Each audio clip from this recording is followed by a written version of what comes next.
জয় হিন্দ। তোমরা দেখছো তোমাদের প্রিয় চ্যানেল, আমি তোমাদের সঙ্গে রয়েছি বিপ্লব বিশ্বাস।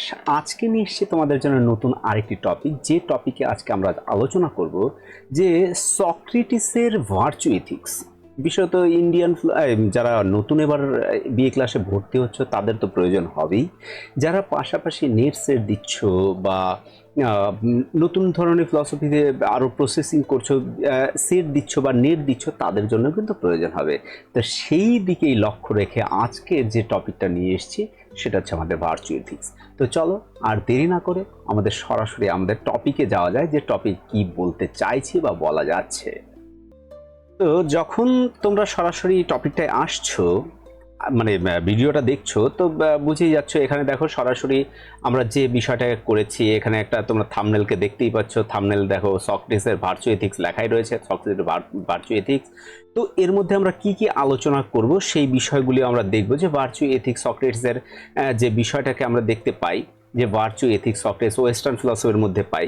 তো আমরা কিভাবে এটাকে শুরু করতে পারি, তাহলে আমরা সবার প্রথমে যে শুরুটা করতে পারি সেটার একটা ইন্ট্রোডাকশন আমরা দিতে পারি। ইন্ট্রোডাকশন আমরা কেমন বলতে পারি, যা দেখো এখানে বলাই রয়েছে। আমি তোমাদের সামনে যে বিষয়টাকে বলছি সেটা হচ্ছে, দেখো যে ফাদার অফ মোরাল ফিলসফি বলা যায়, focus on virtual and character. আর এটাকে জানি কোথা থেকে, অ্যাকচুয়ালি সক্রেটিসের কোনো তো লিখিত বিষয় নেই, আমরা প্লেটো এবং জেনোফোন্সের সোর্স থেকে জানি। তো এই বিষয়ে দেখো, সক্রেটিস সম্পর্কে যদি আমরা কিছু বলতে চাই, সত্যি সক্রেটিসকে আলোচনা করতে গেলে তো শেষ নেই, যদিও কারণ এই মোরাল ফিলসফির অ্যাকচুয়ালি জনক বলা চলে। তো সক্রেটিসের জন্ম মোটামুটি কত খ্রিস্টাব্দ পূর্ব, মানে খ্রিস্টপূর্বাব্দ যেমন 649 থেকে 669 থেকে মোটামুটি 399 পর্যন্ত আমরা পাশ্চাত্য দর্শনে আমরা সেটাকে লক্ষ্য করি বা দেখতে পাই। তো নৈতিক দর্শনের অন্যতম স্রষ্টা হিসেবেও আমরা কাকে রেখেছি? সক্রেটিসকে রেখেছি। এই সক্রেটিস বিশ্বাস করতেন যে মানুষের জীবনের প্রধান উদ্দেশ্য হলো সৎ ও ন্যায়পরায়ণ, মানে জাস্টিস, বা জাস্টিসের কথা, যে ন্যায়পরায়ণভাবে জীবনযাপন করা। তার মতে আমরা আরও এরকম বলতে পারি যে মানুষের প্রকৃত সুখ মানে হ্যাপিনেস, যেটাকে ইডিউনমিয়া যেটাকে বলা যেতে পারে, যে ধন সম্পদ ক্ষমতা বা ভোগে এগুলির মধ্যে নয়। সেটা আমাদের কি হতে হবে, যে আমাদের প্রকৃত সুখ টাকা পয়সার মধ্যে নয়, আমাদের প্রকৃত সুখই হচ্ছে সদ্গুণকে অর্জন করা, ভার্চুকে অর্জন করা। হয়তো এই কারণেই ম্যাকেন্টায়ার বলেছিলেন যে practice is one kind of virtue. কেন? কারণ ভার্চু যে সদ্গুণ, সেটা একদিনে হয় না বা একদিনে আমাদের সম্ভব নয়। আমাদের কি করতে হয়? এটাকে প্র্যাকটিস করতে হয়। কিন্তু দেখো, তোমার হ্যাবিচুয়াল অ্যাকশনের মতো কিন্তু সদ্গুণ, যেমন তুমি পজিটিভ চিন্তা করা তোমার সদ্গুণ, তো এই পজিটিভিটি তোমার একদিনে আসবে না। এটা কিন্তু আমাদের কি করতে হবে? প্র্যাকটিস করতে হবে, আমাদের নিয়ত প্র্যাকটিস করতে হবে। অর্থাৎ এই কারণেই হয়তো আমাদের কি ম্যাকেন্টায়ার হয়তো বলেছিলেন যে practice is one kind of virtue. ঠিক আছে, তো সেই হিসেবে আমরা দেখতে পাই। তো এইবার দেখো, সক্রেটিসের তো বিশেষত আমরা বইটই আমরা তো দেখি না। একবার নেটের একটা কোশ্চেন এসেছিল, মানে কতগুলি বই সক্রেটিস লিখেছেন, সেখানে অনেকেই সংখ্যা দিয়েছেন, এটা করেছেন সেটা করেছেন, কিন্তু অ্যাকচুয়ালি তুমি দেখতে গেলে তার লিখিত কোনো বই নেই, মানে তার ব্যক্তিগত লিখিত কোনো বই নেই। আমরা এই বিষয়গুলিকে, মানে আর্টিকেলও নেই।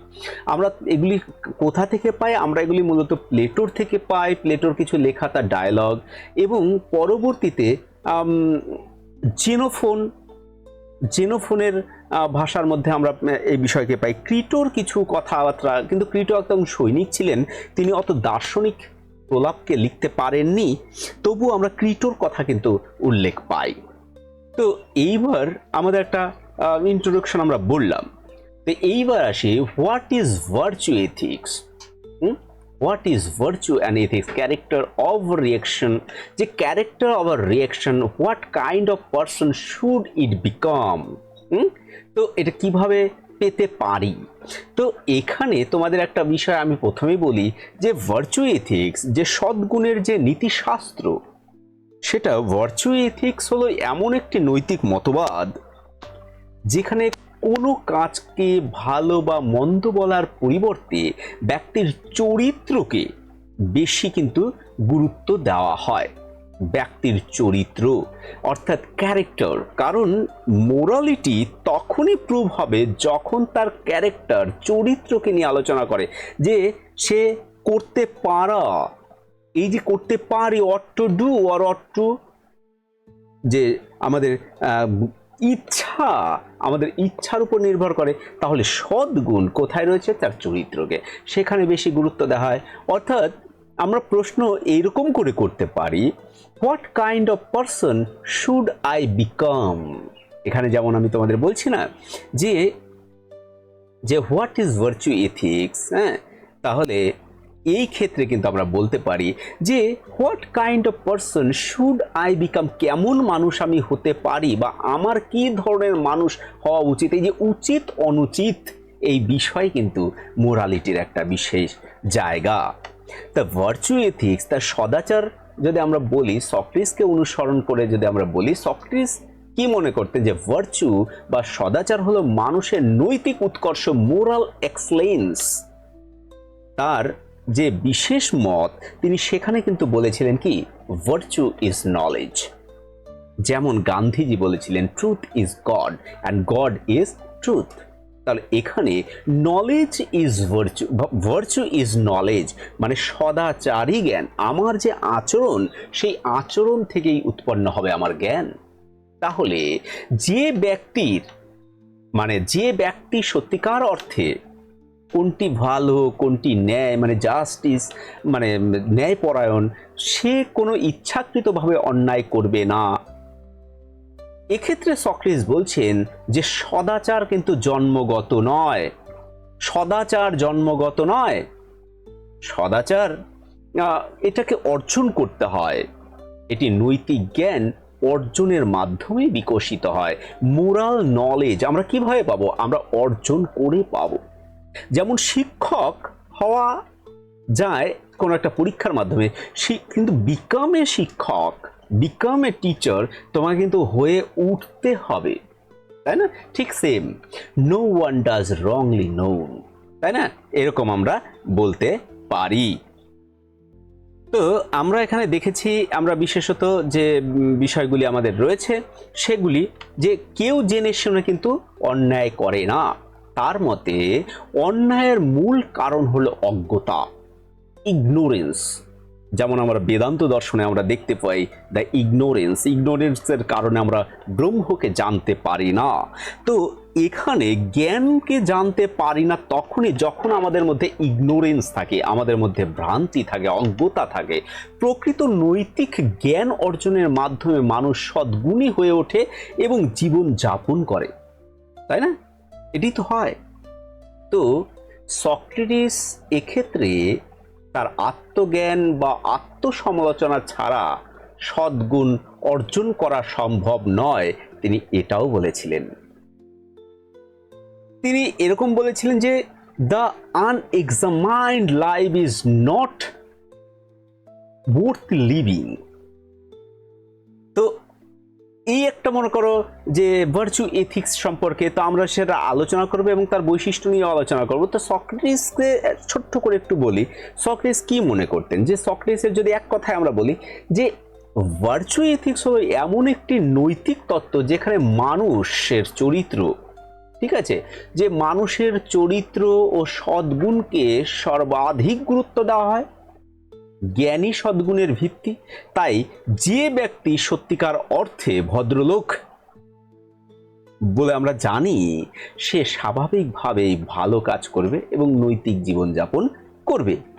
তো এইবার আসি হচ্ছে আমরা তাদেরকে মানে এই ভার্চু এথিক্সের কিছু বৈশিষ্ট্যের মধ্যে, যে ভার্চু ইজ নলেজ, এটাকে আমরা যদি বলি তাহলে আমরা কিভাবে বলবো?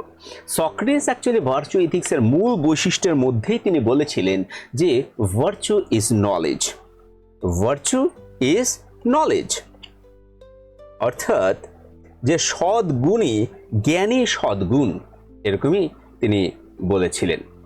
তো বোধহয় সাউন্ড কি ডিস্টার্ব করছে নাকি বুঝতে পারছি না। যাই হোক, আর এখানে তোমরা দেখতে পাচ্ছ কি যে নলেজ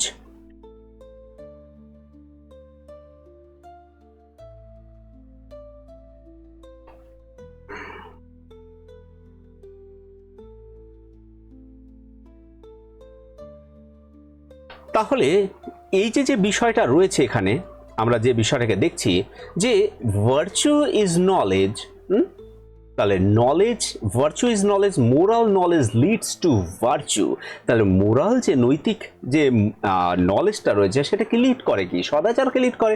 তো এই বিষয়ে আমরা আরেকটু বিষয়কে আলোচনা করে দেখি যে তিনি যেটা বলতে চাইছেন, তিনি বলতে চাইছেন কি যে সক্রেটিসের দর্শন যদি অনুসরণ করে যদি আমরা বলি, সক্রেটিসের নৈতিক দর্শনের মূল বক্তব্যই হলো কি, virtue is knowledge, virtue is identical with knowledge, বা ভার্চু ইজ নলেজ এর বাংলায় যদি আমরা বিষয়কে বলি যে সদাচার ও জ্ঞান অভিন্ন, এটাকে আমাদের বলতে হয়। তা সদাচারই আমাদের প্রকৃত জ্ঞান হবে। তা সক্রেটিসের মতে সদাচার বলতে কি বোঝায়? ন্যায়পরায়ণ বোঝায়, সাহস বোঝায়, সংযম বোঝায়, সততা, এই যে প্রজ্ঞা, নৈতিক গুণাবলী, সবগুলিকে বোঝায়। আর জ্ঞান বলতে তিনি সাধারণত তথ্যগত জ্ঞান একে বোঝাননি, নৈতিক জ্ঞান, মোরাল নলেজ বা ভালো মন্দ সম্পর্কে যথার্থ উপলব্ধিকে বুঝিয়েছেন। তো সক্রেটিসের মতে যে ব্যক্তি সত্যিকার অর্থে জানে কোনটি ভালো, সে কখনো ইচ্ছাকৃতভাবে অন্যায় করে না, তাহলে সেটাই তো আমাদের সদাচার। এক্ষেত্রে তিনি তাই এই কারণেই তিনি হয়তো বলেছিলেন ভার্চু ইজ নলেজ। আর এই কারণে সক্রেটিস মনেও করেন অন্যায়ের মূল কারণ অজ্ঞতা, দুষ্টতা, যেটা এর আগে একটু বললাম যে ইগনোরেন্স, ইভিল। তাহলে no one does wrong knowingly, তা কেউ জেনে শুনে ভুল করে না। তো এর একটা উদাহরণ দিয়ে যদি বলা যায়, ধরো একটা উদাহরণ দিয়ে যদি আমি বলি, ধরো একজন ছাত্রী বা একজন ছাত্র নকল করে, এটা আমরা টিচাররা মাঝে মধ্যে দেখি। একজন ছাত্র ধর নকল করছে, সক্রেটিসের মতে যদি সে সত্যিই বুঝতে পারে যে সে নকল তার চরিত্র, মানে যদি সে সত্যি বুঝতে পারতো যে নকল তার চরিত্র, সততা বা ভবিষ্যৎকে ক্ষতিগ্রস্ত করছে, তবে সে কখনোই নকল করত না। এটা আমার কথা নয়, এটা সক্রেটিসের কথা। তার মানে এই যে নকল করা, এটা তার অজ্ঞতা, দ্য ইগনোরেন্স, দ্য ইভিল। তাহলে প্রকৃত জ্ঞানের অভাব তার মধ্যে রয়েছে। তার মানে আমরা যে টিচাররা রয়েছি, তাহলে আমাদের কি করতে হবে? আমাদের একটাই কাজ করতে হবে যে সেই টিচারকে বা সেই স্টুডেন্টকে আমাদেরকে বোঝাতে হবে তার মূল্যবোধকে। কিন্তু এখন যে স্টুডেন্টরা রয়েছে, সেই স্টুডেন্টদেরও বলছি, সবই যে স্টুডেন্ট খারাপ রয়েছে আমি বলছি না, কিছু ভালো স্টুডেন্টও রয়েছে। বেশিরভাগই তো আমি ভালোই দেখি, আমার কলেজে বা আমি যেখানে কাজ করি সেখানে আমি ভালোই দেখি। কিন্তু কিছু সংখ্যক স্টুডেন্ট রয়েছে, হয়তো ওদের বোঝালে ওদের যে ব্যাকআপটা, সেই ব্যাকআপটা ঠিক নেই। তার মানে ওরা যেখান থেকে শিখে আসছে সেই ধাপগুলিতেই সমস্যা। হঠাৎ একদিন শেখালে কি আর সম্ভব? দ্যাট ইজ দ্য, এটা কি সদাচার? এটা হচ্ছে আমাদের তোমার যে ভার্চু, তা ভার্চু একদিনে হবে না, ওকে প্র্যাকটিস করাতে হবে। তা 3 বছর এমন প্র্যাকটিস করাতে হবে আমাদের কাছে যখন থাকছে, দেখা গেলো সেই প্র্যাকটিস থেকে সরে গিয়েও বাড়িতে চলে গেল, আর কলেজে আসে না। আর হয়তো এটা করতে করতেই কলেজের স্টুডেন্ট কমে গেছে।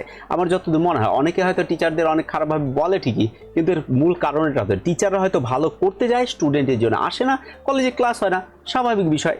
অনেক যুক্তি রয়েছে, তবে তার মধ্যে আমি কন্ট্রোভার্সির মধ্যে কিন্তু যাচ্ছি না, আমি জাস্ট ফ্যাক্টকে বোঝানোর চেষ্টা করছি। তো সক্রেটিসকে যদি আমরা এরকম যদি দেখি, তাহলে সক্রেটিস এই যে মতবাদ রয়েছে, নৈতিক দর্শন এক যুগান্তকারী ধারণা বলা যেতে পারে। কারণ তিনি কি দেখিয়েছেন? তিনি দেখিয়েছেন যে নৈতিক জীবনের ভিত্তিই হলো আমাদের জ্ঞান। তাহলে পরবর্তীকালে যে অ্যারিস্টটলের সমালোচনা করে বলেছিলেন যে মানুষ অনেক সময় ভালো জানার পরেও দুর্বল ইচ্ছাশক্তির কারণে, ওই দুর্বল ইচ্ছাশক্তিকে অ্যাক্রাইসিয়া বলা হয়, অ্যাক্রাসিয়া যেটাকে বলা হয়, সেটা দুর্বল ইচ্ছাশক্তির কারণেই নাকি কাজ করে, যার ফলে যে জ্ঞানী নৈতিক আচরণের একমাত্র কারণ নয় তিনি বলছেন। তো সক্রেটিসের এই যে virtue is identical with knowledge, এটাকে আমরা এক লাইনে কেমন করে বলতে পারি? আমরা বলতে পারি সক্রেটিসের মতে প্রকৃত নৈতিক জ্ঞানী সদাচারের ভিত্তি। যে ব্যক্তি ভালো সম্পর্কে যথার্থ জ্ঞান অর্জন করে সে কখনো ইচ্ছাকৃতভাবে বা অন্যায় করতে পারে না। তাহলে এক্ষেত্রে আমরা বলতে পারি virtue identical with the knowledge. এরপরে দেখো দ্বিতীয় বৈশিষ্ট্য আমি যেটাকে তৈরি করেছি, এখানে দ্বিতীয় বৈশিষ্ট্য এখানে রয়েছে, দেখো no one does wrong knowing wrongly, ignorance cause wrong doing, no one does wrong knowingly. তো এই বিষয়কে আমরা একটু আগেই আলোচনা করলাম, খুব একটা বড় করে আর আলোচনা করব না, আমরা খুব ছোট মোটো করে আলোচনা করে দিচ্ছি। সক্রেটিসের যে দ্বিতীয় বিষয় হচ্ছে no one does wrong knowingly, তাহলে কেউ জেনে শুনে তো অন্যায় করে না। অ্যাকচুয়ালি সক্রেটিস মনে করেন যখন মানুষ অন্যায় করে তখন তা মূলত অজ্ঞতার কারণে করে, মানে ইগনোরেন্সের কারণে করে, ইভিলের কারণে করে। তাহলে রং অ্যাকশন, ইগনোরেন্স, তাহলে রং অ্যাকশনকে আমরা ইভিল ইন্টেনশন বলতে পারি। যদি আমরা উদাহরণ দিয়ে যদি বলি যে একজন চোর মনে করে চুরি করলে সে লাভবান হবে, তাই না? তাহলে যদি সে সত্যিই জানতো যে চুরি তার চরিত্র এবং আত্মার ক্ষতি করছে, তাহলে সে চুরি করতো না। যেমন আমি স্টুডেন্টের একটা উদাহরণ একটু আগেই দিয়ে বোঝালাম, আমি ভ্যারাইটিস উদাহরণ দিয়ে বোঝানোর চেষ্টা করছি। বইয়ে কোথায় কি আছে দেখার দরকার নেই, আমি বাস্তব উদাহরণকে দেওয়ার চেষ্টা করছি যাতে বোঝা যায়। এরপরে দেখো, এরপরে রয়েছে knowledge leads to right action. তাহলে to knowledge to good is to do the good. তাহলে এটাকে আমরা একটু বলি, ঠিক আছে? এটাকে বললে কেমন হবে? এটাকে বললে দেখো কেমন হচ্ছে। তাহলে এটাকে যদি আমরা একটু বলি তাহলে কেমন হবে দেখো। এটাকে যদি বলি যে সক্রেটিস কেমন মনে করতেন, যে সক্রেটিস মনে করেন যে সঠিক জ্ঞান মানুষের আচরণের সঠিক পথকে পরিচালিত করে, knowledge leads to right action. তাহলে সে যে সত্যিকারভাবে ভালোকে জানে সে ভালো কাজই করবে। তার মানে দেখো নলেজ কি করবে, আমাদের লিড টু রাইট অ্যাকশন করতে, মানে ভালো কাজ করতে উদ্বুদ্ধ করবে। তার মানে আমাদের প্র্যাকটিস দরকার। তাহলে এক্ষেত্রেও কিন্তু দেখো প্র্যাকটিস ছাড়া হচ্ছে না। তার ম্যাকেন্টায়ার লাইন এখানেও সংযোজন করা যায় যে practice is one kind of virtue, যে সদাচার এক ধরনের অনুশীলন, তার অনুশীলনই এক ধরনের সদাচার, এটাকে আমরা বলতে পারি। তো এইবার দেখো পরেরটায় আসি। এইদিকে খুব একটা বেশি কিছু নেই, যা ছিল সামনের দিকে মোটামুটি। Care of the soul, the unexamined life is not would living moral self মানে এক্সামিনেশন। তাই এই বিষয়কে আমরা একটু বলার চেষ্টা করি যে কেয়ার অফ দ্য সোল, মানে আত্মার যত্ন করা যে বিষয়টা, বা আত্মাকে দেখে রাখা। সক্রেটিস মানুষের যে বাহ্যিক উন্নতির চেয়ে আত্মার উন্নতিকে তিনি কিন্তু অ্যাকচুয়ালি অধিক গুরুত্ব দিয়েছিলেন বা সর্বাধিক অবস্থানে তিনি রেখেছিলেন। আর এই কারণেই তিনি বলেছিলেন the unexamined life is not would living. মানে এটা কোথায় ছিল? আমরা এটা কোনো লেখার মধ্যে পাই না, এটা আমরা প্লেটোর অ্যাপোলজির মধ্যে পাই, যে জীবনের আত্মসমালোচনাহীন, যে জীবন আত্মসমালোচনাহীন সেই জীবন বেঁচে থাকার যোগ্য নয়, এরকম আমরা বুঝি। তিনি এটাই বোঝাতে চেয়েছেন যে নিজেকে নিয়মিত পরীক্ষা করো, নিজের চরিত্র বিশ্লেষণ করো এবং নৈতিকভাবে উন্নত হওয়াই মানুষের কিন্তু প্রকৃত কর্তব্য হওয়া উচিত। তাতেই তো আমরা বলতে পারবো যে আত্মসমালোচনাই আমাদের জীবনে বেঁচে থাকার একমাত্র যোগ্য, এই বিষয়টাকে আমরা বলতে পারবো, তাই না? নো দে সেলফ, মানে know the self, self knowledge enable moral growth. তাহলে নিজস্ব যে স্বয়ং জ্ঞান সেটাই আমাদের মোরাল গ্রোথকে এগিয়ে নিয়ে যায়। তাহলে নো দে সেলফ মানে নিজেকে জানা, তাই না? আর নিজেকে আগে জানো। তাহলে সেলফ নলেজ যেটাকে বলা হয়, নিজেকে জানা, তা সক্রেটিসের শিক্ষার অন্যতম ভিত্তি কি ছিল? সেলফ নলেজ, মানে নো দে সেলফ, যে গ্রিক ভাষা অ্যাকচুয়ালি ব্যবহার করা হয়েছে দে সেলফ, ঠিক আছে? তাহলে নিজেকে জানো। তাহলে যদিও এই উক্তিটি অ্যাকচুয়ালি আমরা কোথায় পেয়েছি? এই উক্তিটি আমরা পেয়েছি ডেলফির মানে অ্যাপোলোর মন্দিরে মানে উৎকীর্ণ ছিল, ঠিক আছে, মানে লাগানো ছিল যে সক্রেটিস এটিকে তার দর্শনের কেন্দ্রবিন্দুতে নিয়ে আসেন। সক্রেটিস এটা ডেলফিওর নামে যে অ্যাপোলোর যে মন্দির সেখানে অ্যাকচুয়ালি লাগানো ছিল যে নিজেকে জানো, নো দে সেলফ, গ্রিক একটা ভাষা। তো সক্রেটিস তার মানে দর্শনের কেন্দ্রবিন্দুতে নিয়ে এসে হয়তো তার মোরাল ফিলসফি এখান থেকে হয়তো আরও অনেকটা প্রভাবিত তিনি হয়েছেন ওটাকে, এবং তখন তিনি বলছিলেন যে নিজেকে না জানলে নৈতিক উন্নতি সম্ভব হবে না। নৈতিক উন্নতিকে সম্ভব করতে গেলে আমাদের সবার প্রথমে আমাদের নিজেদেরকে জানতে হবে, অর্থাৎ আত্ম মানে সেলফ রিয়ালাইজেশন হতে হবে। সেলফ রিয়ালাইজেশন হলেই আমরা মোরাল গ্রোথকে বাড়াতে পারবো। যদি আমরা জানি আগে ইসে করি যে এটা ঠিক না, এটা ভুল, এটা ভুল, এটা ভুল, তা সেটাকে আমরা কি করতে পারি? তার মোরাল গ্রোথকে বাড়াতে পারি। এরপরে দেখো রয়েছে এখানে ভার্চু ব্রিংস হ্যাপিনেস, মানে সদাচারী আমাদের কি দেয়? সুখ দেয়। তো ভার্চু যার ফলে গুড লাইফ, আর গুড লাইফ হলে আমরা কি পাই? হ্যাপিনেস পাই, যাকে ইডুনোমিয়া বলা হয়। এই বিষয় তো প্রচুর আলোচনা করলাম আমরা। সক্রেটিস যে বলছেন যে সক্রেটিসের অ্যাকচুয়ালি মতে কি ছিল যে সুখ বাহ্যিক সম্পদের উপর নির্ভর করে না। বাইরে তোমার প্রচুর টাকা রয়েছে, মনে সুখ নাও থাকতে পারে, তোমার ঘরে ভালো বিছানা আছে, তোমার ঘুম নাও আসতে পারে। টাকা দিয়ে বিছানা কেনা যাবে, ঘুম কেনা যায় না। টাকা দিয়ে সব ঐশ্বর্য মানে তোমার সব কিছু কিনতে পারবে, কিন্তু সুখ কিনবে কি দিয়ে? টাকা দিয়ে সুখ কেনা যায় না। তো এই কারণে এই ডায়াগ্রামটা দেওয়া যে সদ্গুণ মানুষের প্রকৃত সুখী করে তোলে। এই যে আমরা আজকে আমাদের জীবনে যা যা তৈরি করব, যেমন তৈরি করব, দেখবে পরবর্তীতে সেই ফলকেই আমরা পাবো। আজকে যেমন মানে গাছ লাগিয়ে যাব, পরবর্তীতে সেই ফল পাবো। আমরা যদি আচরণকে সঠিক করি তাহলে আমরা পরবর্তীতে সঠিক আচরণকে পাবো, আমাদের মোরাল গ্রোথকে উন্নতি হবে। এই কারণে হয়তো তিনি এই বিষয়কে বলছেন। তারপরে বলছে virtue is one, wisdom, justice, কোরেজ, rooted in knowledge. এই বিষয়গুলি দিয়ে আমি তোমাদের একটু মানে বলার চেষ্টা করি। ভার্চু ইজ ওয়ান, সক্রেটিস কি মনে করেন? সক্রেটিস মনে করেন যে সাহস, যে কোরেজ বা সংযম, টেম্পারমেন্ট, ন্যায়, জাস্টিস, প্রজ্ঞা, উইজডম যেটাকে বলা হয়, এই মানে বিষয়গুলি আলাদা কোনো গুণ নয়।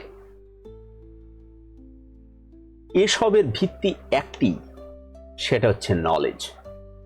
আমি প্রজ্ঞা, ন্যায়, সংযম আর সাহস এগুলি কোথা থেকে পাবো? এগুলি আমি পাবো আমার জ্ঞান থেকে। আর এই জ্ঞানই হচ্ছে আমার কি? ভার্চু। তো তিনি এরকম বলছেন, যখন নলেজ বলছেন না, তখনই অ্যাকচুয়ালি বলছেন যে যার প্রকৃত অর্থ মানে যার প্রকৃত জ্ঞান আছে তার মধ্যেই সব সদ্গুণ বিকশিত হয়, মানে ভরে ওঠে, তাই না? তাহলে যার যথার্থ জ্ঞান নেই, তিনি এটা বলতে চাইছেন না যে প্রথাগত শিক্ষা, অনেকেই রয়েছে আমরা বিএ পাশ করি, এমএ পাশ করি, হতেই পারে, কিন্তু তাহলে সে তার মধ্যে সদ্গুণ নেই, তার মানে সে শিক্ষিত হননি। তার মানে প্রকৃত শিক্ষার কথা বলা হয়েছে এখানে। হয়তো আমার মনে হচ্ছে প্রকৃত জ্ঞানীর কথা বলা হয়েছে, প্রকৃত জ্ঞানের কথা বলা হয়েছে। সে পড়াশোনা না করেও আসতে পারে। আমি এটাকে জাস্ট একটু আগিয়ে দিলাম, হয়তো অনেকে এটার বলতে পারেন যে আপনি কি সক্রেটিস থেকে উপরে নাকি? আরে আমাদের কাজই, তোমারও কাজ তাই, তুমি যে দেখছো তোমার কাজও তাই, ফিলসফিকে নতুন করে ভাবা বা নতুন করে করা যায় কিনা এই বিষয়। তো এরপরে আমরা চলে যাই সক্রেটিসের ম্যাথডে চলে যায়। আমাদের মোটামুটি যে বৈশিষ্ট্য সেটাকে আমরা জানলাম। সক্রেটিস ছিল ডায়ালেকটিক্যাল মেথড, যেটাকে বলা হয় ইলেন্সেস, ঠিক আছে, কোশ্চেন করা, রেফিউটেশন করা এবং সত্যকে অনুসন্ধান করা। তাহলে এই মেথডটা কেমন হতো? সক্রেটিস সরাসরিভাবে তিনি মানে বক্তব্য রাখতেন না, তিনি প্রশ্নোত্তরের মাধ্যমে সত্যকে আবিষ্কার করতেন, তাই না? তাহলে এই পদ্ধতিকে কি বলা হতো? ডায়ালেকটিক বা ইলেনসস। ঠিক আছে, তা প্রশ্নগুলি কেমন ধাপ ছিল প্রথমে প্রশ্ন করো, উত্তরের সঙ্গে সঙ্গতি খুঁজে বের করো যে ঠিক আছে কি নেই, তারপরে ভুল ধারণা ভেঙে দাও, যদি তার মধ্যে কোনো ভুল ধারণা থাকে সেটাকে ভেঙে দিতে হবে। তারপরে ছিল সত্য যে রয়েছে তাহলে ওটাকে নিয়ে সত্যের দিকে অগ্রসর হয়ে যাও। এই পদ্ধতিকেই বলা হয়েছিল কি ডায়ালেকটিক্যাল পদ্ধতি। তার জ্ঞান অর্জনের মাধ্যমে এই নৈতিক উন্নতি আমাদের করা যায় কিসের মাধ্যমে? আমাদের করা যাবে এই তোমার ডায়ালেকটিক্যাল থিওরির মাধ্যমে। তো আমরা এরপরে কিছু সমালোচনাকে দেখতে পাই। ঠিক আছে, সমালোচনায় কি রয়েছে? সমালোচনায় রয়েছে ক্রিটিসিজমে দেখো এখানে রয়েছে অ্যারিস্টটলের অ্যাক্রাইসিয়া, আমি একবার বলেই দিয়েছি। তারপর হচ্ছে সাইকোলজি, ইমোশনাল হ্যাবিটস ম্যাটার, তাহলে আমরা এই বিষয়ে একটু আলোচনা করি।